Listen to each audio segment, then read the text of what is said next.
Hello, hello, hello. Today we are going to be reviewing the movie Woman in the Yard. And this movie, I saw it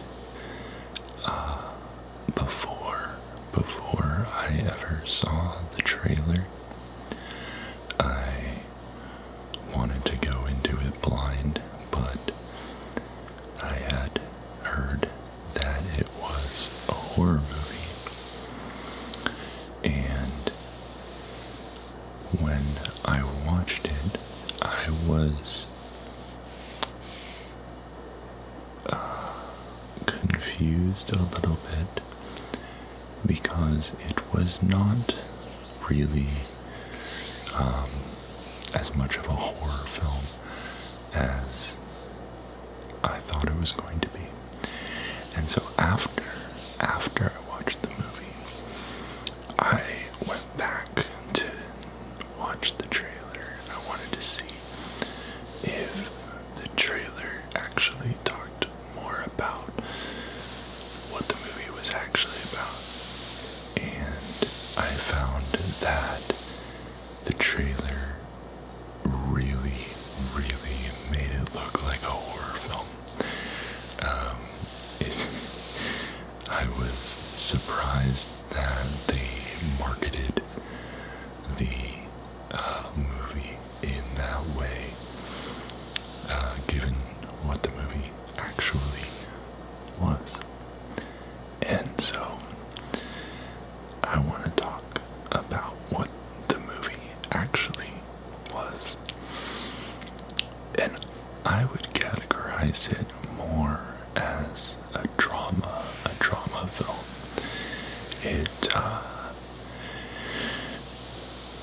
The movie starts off very slow. If you're expecting a fast-paced jump scare style horror, and it does that weird horror movie thing where it will jump scare you, but the jump scares aren't scary. I think in one part he's going into the attic and it's just like a scene transition. It transitions from one scene to the next where he opens the attic door, and when he does that, they make it really loud, and it's it jars you, it scares you in that moment because it's just so loud. And I think that those are kind of cheap scares that you're not really presenting a scary moment. It's more just loud and surprising. So I didn't love that. But the drama of the film was actually quite fun for me. I read some other reviews that said it was much too slow for them. That they didn't love that there was a lot of setup to the film and a lot of a drama story about a woman raising her kids in this home. But I liked it because I'm more of a drama fan than a horror fan myself. One of the main things that happens in the movie is about halfway through.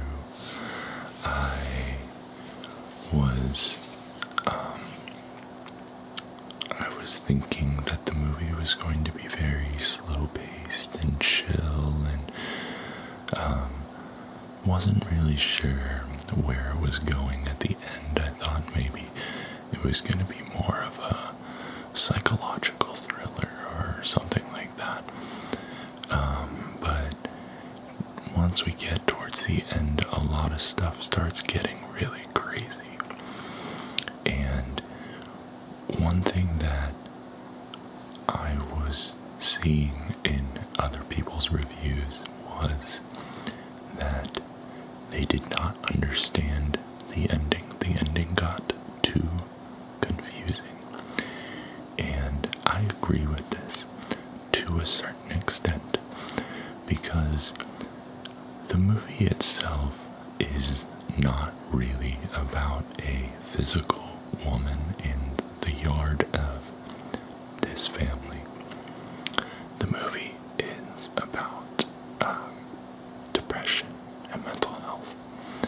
And the woman in the yard, at least how I interpreted it, is the embodiment of the main character's depression and suicidal ideation. And that character is slowly creeping towards the house. And this is symbolizing the main character's gradual decline in mental health towards wanting to end her own life. And when the woman finally does get very close to the house towards the end of the film, when stuff starts getting really crazy, you start to get an overlap between the woman in the yard and our main character. And I think that's where some people got a little bit lost. But I think the idea is that these characters are now overlapping because, and they say this in the movie, that time has come. There's some reference to time, and that it is now this character's time to do what she's been waiting to do, which is off herself, basically. And so I think when the movie gets crazy and there's this double world thing happening, I think it's between her wanting her wanting to live and her wanting to die, or who she is inside the house versus who she is as the woman in the yard. And she is fighting a very, very difficult internal battle.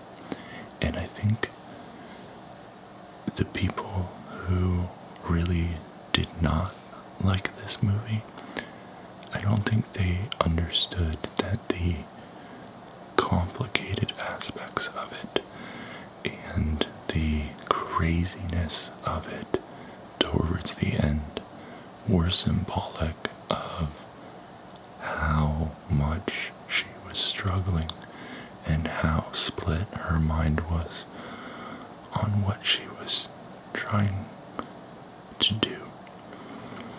And when the woman in the yard sits next to her on the bed and tells her that her kids will be better off if she's not around, I really felt that, because I have, a history with depression, and it really spoke to me because your mind really does trick you into thinking that everybody in your life would be better off without you. And the way that they showed that in the movie, where she was using the lighter to light up the photos of her kids as kids, and and then you see photos of them as like adults, and they're really happy, and then she says that line of just like, they only get to live this future if it's without you, if you know, are removed from the picture. And that was, you know, a sad scene, and a scene that really spoke to me. And I think that they did a good job of showing depression, especially when it is at that level of severity. The ending is, I think, up to interpretation a little bit. The way that I interpreted it is that she does go through with killing herself, and we get to see sort of the option if she had gone the other way at the end, which is a little bit of a melancholy ending. And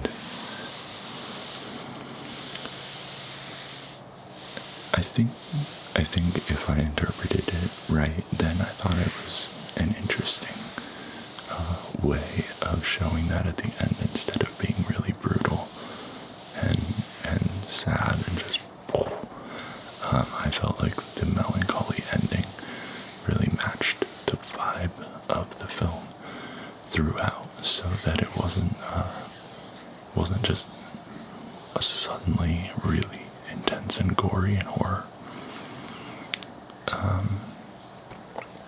And it made you leave the theater thinking a little bit more, instead of just being like, whoa. It made you have to think about it. Now, those were a lot of my positive opinions about the film, but I did have some negatives.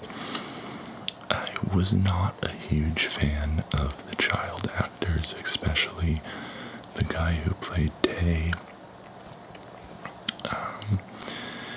You know, his personality, I feel like, changed multiple times throughout the film, and it just wasn't consistent. And it was really hard for me to believe his character. I thought the main character, lady, was excellent. I forget her name, but I thought she did a fantastic job at portraying what she needed to portray. And then the daughter also, you know, it's a very young child, so I don't expect them to be the best actor in the world, but maybe, you know, the director could have gotten a couple better takes from her in certain scenes, because the children are really what made me struggle to fully like believe that I was in this world, you know.